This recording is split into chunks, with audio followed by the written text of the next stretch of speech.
जालन्यात समृद्धी महामार्गावर ammonium nitrate टँकरची गळती, चालकाविरुद्ध गुन्हा दाखल. समृद्धी महामार्ग उपअभियंता अतुल कोटेचा यांच्या तक्रारीवरून कारवाई.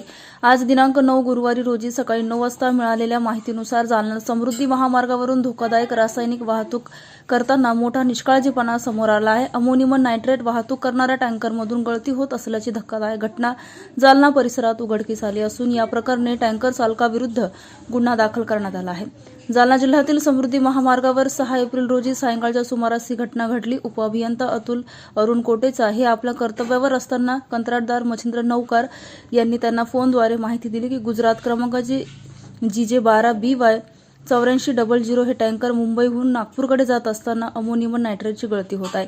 ही माहिती मिळताच समृद्धी महामार्गावर उपअभियंता कोटेचा आणि ठेकेदार चेतन शिंदे यांनी तात्काळ घटनास्थळी धाव घेतली. जालना साखळी क्रमांक 360 RHS येथे पोहोचून त्यांनी संबंधित टँकर थांबवला.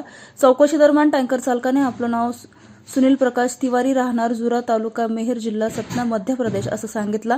तपासात असं आढळलं की अमोनियम नायट्रेटसारख्या धोकादायक रसायनाची गळती सुरू असतानाही चालकांनी कोणतीही सुरक्षा उपाययोजना केली नाही, तसेच पोलिसांना याबाबत माहितीही दिली नाही.